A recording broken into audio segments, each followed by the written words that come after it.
Friends, welcome back to another video the Hindu newspaper articles. आज फिर से हम आपके सामने लेकर के आए हैं और यहाँ पर हम करने वाले हैं इस न्यूज़ को इंग्लिश से हिंदी में ट्रांसलेट। तो दोस्तों, आज की न्यूज़ है भारत के पहले वोटर्स, जो स्वतंत्र भारत के पहले वोटर्स थे जिन्होंने पहला वोट डाला था, वो कौन थे? तो उनका नाम था श्याम नेगी और उनका पूरा नाम श्याम शरण नेगी, जिनका हाल ही में निधन हो चुका है। तो आज उन्हीं के बारे में जो न्यूज़ दी गई है उसको ट्रांसलेट करेंगे और जानेंगे कुछ ऐसे वोकैब जो आम बोलचाल में यूज़ किए जाते हैं। तो आम बोलचाल में यूज़ किए जाने वाले जो भी वोकैब होंगे वो आपको यहाँ पर मिल जाएंगे। तो वीडियो का एंड तक देखिएगा और जानिएगा सभी एक एक वर्ड के हिंदी मीनिंग के बारे में। ठीक है, चलिए स्टार्ट करते हैं न्यूज़ को। लिखा हुआ है श्याम शरण नेगी। श्याम शरण नेगी उनका नाम है, जो इंडिया के पहले वोटर्स थे, स्वतंत्र भारत के पहले वोटर्स थे, मतदाता थे। Independent India's first voter. Independent का मतलब होता है आज़ाद, इंडियाज भारत के फर्स्ट वोटर पहले मतदाता डाइज, जिनका निधन हो गया है। ठीक है, तो श्याम शरण नेगी जिनका निधन हो गया है वो इंडिपेंडेंट इंडियाज फर्स्ट वोटर्स थे, आज़ाद भारत के पहले मतदाता थे। तो चलिए जानते हैं इनके बारे में। यहाँ पर आप देख रहे होंगे ये एक न्यूज़पेपर में पिक है जो दिखाई गई है श्याम शरण नेगी जी की। तो उन्हीं के बारे में ये न्यूज़ है, पढ़ते हैं इसको, करते हैं इंग्लिश से हिंदी में ट्रांसलेट। दोस्तों, वीडियो का एंड तक देखिएगा, एक एक वर्ड का आपको मीनिंग यहाँ पर पता चलने वाला है, जिससे कि आपको वोकैब में काफ़ी ज़्यादा आसानी होगी।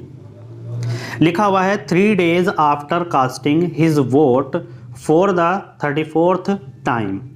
3 का मतलब होता है 3, डेज का मतलब होता है दिन, आफ्टर का मतलब होता है बाद, 3 दिन बाद। कास्टिंग हिज वोट, अपना वोट डालने के, ठीक है, अपना वोट डालने के 3 दिन बाद, फॉर 34th टाइम। ठीक है, 34th टाइम मतलब 34वीं बार का, 34वीं बार का अपना वोट डालने के 3 दिन बाद। Independent India's first voter Shyam Saran Negi died on Saturday at his home in Kalpa in Himachal Pradesh. देखिए, 3 days आफ्टर, 3 दिन बाद, कास्टिंग हिज वोट, अपना वोट डालने के, यानी कि 34वीं बार अपना वोट डालने के 3 दिन बाद, जो इंडिपेंडेंट इंडियाज फर्स्ट वोटर्स हैं श्याम शरण नेगी, डाइड, उनका निधन हो गया ऑन सैटरडे, सैटरडे को, एट हिज होम, उनके घर पर, इन कल्पा, कल्पा में, इन हिमाचल प्रदेश, जो हिमाचल प्रदेश में है। ही वाज 106, यानी कि 106, यानी हम कह सकते हैं कि वो 106 साल के थे। ठीक है, न्यूज़ में कहीं कहीं आपको 110 साल भी कहा गया है, लेकिन यहाँ पर 106 लिखा हुआ है। ठीक है, तो वे 106 या 110 साल के लगभग में थे। Mister Negi who was the election commissions brand ambassador. Mister Negi जो थे कौन? इलेक्शन कमीशंस, अपॉस्ट्रोफी एस लगा हुआ है, तो इलेक्शन कमीशन के ब्रांड एम्बेसडर। ठीक है, तो मिस्टर नेगी कौन थे? इलेक्शन कमीशन के ब्रांड एम्बेसडर थे। वोटेड, वोटेड का मतलब होता है मतदान करना या मतदान किया। ठीक है, जिन्होंने क्या किया? मतदान किया in the Himachal Pradesh, Himachal Pradesh assembly election, Himachal Pradesh के असेंबली इलेक्शन में, लोकसभा चुनाव में। ठीक है, असेंबली इलेक्शन का मतलब होता है लोकसभा चुनाव, इसको याद रखिएगा। थ्रू पोस्टल बैलेट, देखिए थ्रू का मतलब होता है माध्यम से, ठीक है, या जरिए। किसके जरिए? पोस्टल बैलेट के जरिए, ऑन नवंबर 2, नवंबर 2 को। ठीक है, 2 नवंबर को। इट वाज, यह था, द लास्ट, आखिरी वोट, यह था आखिरी वोट, फॉर द मैन, इस व्यक्ति के लिए, who was 31 when India gain independence, जब भारत आज़ाद हुआ था तो तब जो आदमी 31 वर्ष का था उसका यह आखिरी वोट था, जब उन्होंने 2 नवंबर को हिमाचल प्रदेश में वोट किया। क्लियर है? चलिए आगे लिखा हुआ है चीफ इलेक्शन कमीशन, जो इलेक्शन कमीशन के प्रमुख हैं CEC Rajiv Kumar, who visited Mr Negi's residence, जिन्होंने विजिट किया, यानी जो पहुंचे मिस्टर नेगी, अपॉस्ट्रोफी एस है, तो मिस्टर नेगी के रेजिडेंस, निवास पर।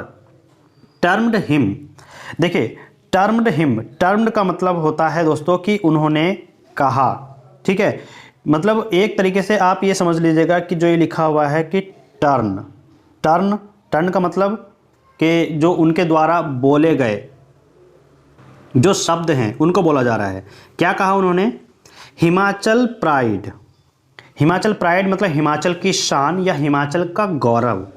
एंड सैल्यूटेड हिज, और मतलब उन्हें सैल्यूट है, ठीक है, उन्हें सैल्यूट है, सलाम है, indomitable spirit and faith in democracy. देखिए इंडोमिटेबल, इंडोमिटेबल का मतलब होता है अदम्य, मतलब न बदलने वाली, जिसको बोल सकते हैं अनअसेलेबल या फिर अनबीटेबल, ऐसे बोल सकते हैं।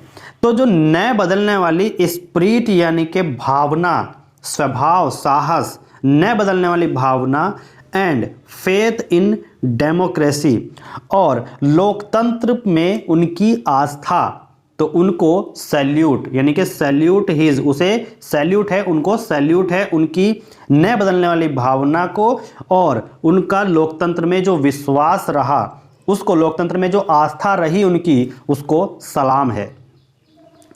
Mister Negi, Shri Negi exercised his franchise continuously over more than 70 years and even discharged his duty through postal ballot on November 2.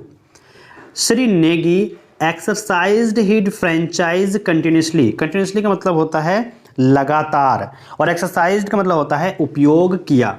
ठीक है, उपयोग किया, हिज फ्रेंचाइज अपने मताधिकार, फ्रेंचाइज का मतलब है मताधिकार, कंटिन्यूस का मतलब लगातार, और एक्सरसाइज्ड का मतलब होता है उपयोग किया। ठीक है, तो श्री नेगी ने उपयोग किया हिज अपने फ्रेंचाइज मताधिकार को continuously, regular, over more than का मतलब है कि ओवर मोर देन, मोर का मतलब अधिक से ज्यादा, 70 ईयर अधिक से, 70 सालों से भी ज्यादा उन्होंने लगातार अपने मताधिकार का प्रयोग किया। एंड और इवन डिस्चार्ज्ड, देखिए इवन यहां तक कि discharge his duty, discharge his duty, duty का मतलब होता है कर्तव्य, और डिस्चार्ज का मतलब होता है निभाया। ठीक है, हिज यानी अपना, और यहां तक कि अपना कर्तव्य निभाया थ्रू के जरिए, पोस्टल बैलेट के जरिए ऑन November 2, 2 नवंबर को। ठीक है, पोस्टल बैलेट के जरिए जो उन्होंने मतदान किया तो उन्होंने अपना कर्तव्य निभाया। वाइल जबकि, लीविंग छोड़ते हुए, अस हमें, जबकि हमें छोड़ते हुए उन्होंने 2 नवंबर में पोस्टल बैलेट के जरिए, पोस्टल बैलेट के थ्रू अपनी ड्यूटी को निभाया, अपने कर्तव्य को निभाया। Mister Kumar said, mister Kumar ने कहा। आगे लिखा हुआ है हिज कमिटमेंट, देखिए हिज कमिटमेंट, कमिटमेंट का मतलब होता है डेडिकेशन, फेथफुलनेस, जिसको बोलते हैं प्रतिबद्धता। तो हिज कमिटमेंट, उनकी प्रतिबद्धता, उनका डेडिकेशन, उनका फेथफुलनेस, उनका विश्वास, आत्मविश्वास, टू हिज ड्यूटी, अपने कर्तव्य के लिए, अपनी ड्यूटी के लिए, इन दिस रिगार्ड, इस संबंध में, रिगार्ड्स का मतलब होता है संबंध, और दिस का मतलब होता है यह, और या फिर इस, और इन का मतलब होता है में। तो इस संबंध में शुड सेट, सेट का मतलब होता है स्थापित करना, शुड चाहिए, स्थापित करना चाहिए, एन एग्जाम्पल एक उदाहरण, फॉर द यूथ युवाओं के लिए। ठीक है, फॉर द यूथ युवाओं के लिए। ए फिटिंग ट्रिब्यूट का मतलब होता है भावपूर्ण या फिर उचित श्रद्धांजलि। ट्रिब्यूट का मतलब होता है श्रद्धांजलि, और फिटिंग का मतलब होता है उचित या फिर भावपूर्ण। तो एक उचित श्रद्धांजलि टू हिम, उनके लिए, वुड बी, होगी, फॉर द कंट्री, देश की, फॉर एक्सरसाइज देयर फ्रेंचाइज, अपने वोट को उपयोग करके, होल हार्टेडली, पूरे दिल से। ठीक है, तो पूरे दिल से अपने वोट का प्रयोग करके, अपने मताधिकार का प्रयोग करना ही उनके लिए उचित श्रद्धांजलि होगी। एंड स्ट्रेंथन, और मजबूती होगी किसकी? The foundations of the countries democracy, देश के लोकतंत्र के फाउंडेशन के लिए।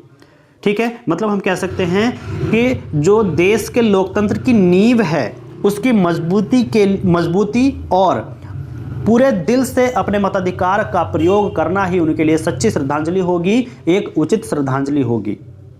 ही एडेड, उन्होंने ऐसा कहा। Mister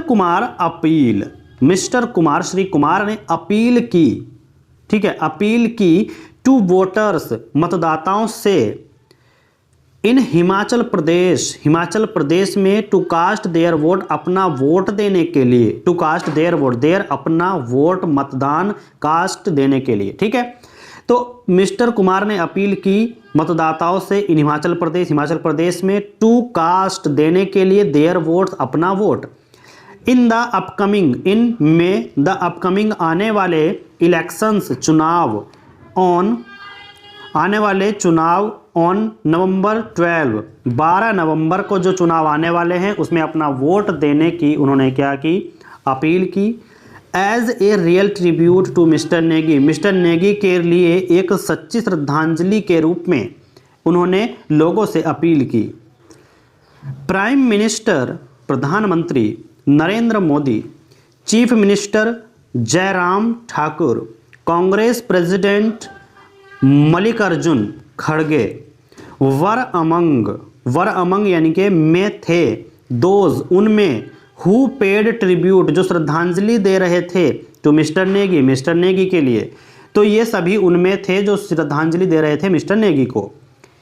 speaking at A rally, एक रैली में बोलते हुए, इन मंडी डिस्ट्रिक्ट, मंडी जिले में एक रैली में बोलते हुए, मिस्टर मोदी ने कहा, mister Negis outlook, mister Negi का आउटलुक मतलब जो दृष्टिकोण है, ठीक है, मिस्टर नेगीज का जो दृष्टिकोण है टुवार्ड्स डेमोक्रेसी, लोकतंत्र की ओर, लोकतंत्र के प्रति, वुड इंस्पायर का मतलब होता है कि प्रेरित करेगा, द यूथ, युवा को, ठीक है, तो प्रेरित करेगा किसको? युवा को। जस्ट ए फ्यू डेज एगो, जस्ट का मतलब होता है अभी, ए फ्यू डेज कुछ दिन, अगो पहले, अभी कुछ दिन पहले, Negi had cast his vote, Negi उन्होंने क्या किया था? हैड कास्ट डाला था, हिज वोट अपना वोट, थ्रू पोस्टल बैलेट के जरिए, फॉर द हिमाचल प्रदेश चुनाव के लिए, हिमाचल प्रदेश में चुनाव हुए हैं उसके लिए अपना वोट कुछ दिन पहले ही डाला था। इवन बिफोर हिज डिमाइज, देखिए, इवन बिफोर हिज डिमाइज, उनके निधन से पहले, बिफोर का मतलब होता है पहले, हिज उनके, डिमाइज निधन, ठीक है, उनके निधन से पहले भी, ही डिस्चार्ज्ड हिज ड्यूटी, उन्होंने निर्वहन किया, उन्होंने निभाया, हिज ड्यूटी अपना कर्तव्य, ठीक है, तो उन्होंने अपने कर्तव्य को निभाया अपने निधन से पहले भी। मिस्टर खड़गे सेड, मिस्टर खड़गे ने कहा, ही वॉज, वह यानी कि वह थे, पेन का मतलब होता है दुखी, टू हियर द न्यूज़, यह समाचार सुनकर, ठीक है, मतलब ऐसे कह सकते हैं कि he was pain to hear, उनको यह सुनकर बहुत दुख हुआ, द न्यूज़ यह समाचार सुनकर बहुत दुख हुआ। द बेस्ट एग्जाम्पल, एक सर्वश्रेष्ठ उदाहरण, ऑफ हिज अनवेवरिंग डेवोशन, अपने अटूट लगन, अपने अटूट निष्ठा का एक बेस्ट एग्जाम्पल, टुवार्ड डेमोक्रेसी, लोकतंत्र के प्रति, टुवार्ड्स के प्रति, डेमोक्रेसी लोकतंत्र के प्रति, इज दैट जो कि है, ही कास्ट हिज वोट, उन्होंने डाला, हिज वोट अपना vote, for the 34th time 34वीं बार, कितनी बार? 34वीं बार, ऑन नवंबर 2 नवंबर को, माई कंडोलेंसेस, माई कंडोलेंसेस का मतलब है कि मुझे, मतलब ऐसे कह सकते हैं कि माई कंडोलेंसेस टू डिपार्टेड सोल, स्वर्गवासी आत्मा या दिवंगत आत्मा। ठीक है, तो कंडोलेंसेस का मतलब होता है शोक। ठीक है, यानी कि मुझे जो है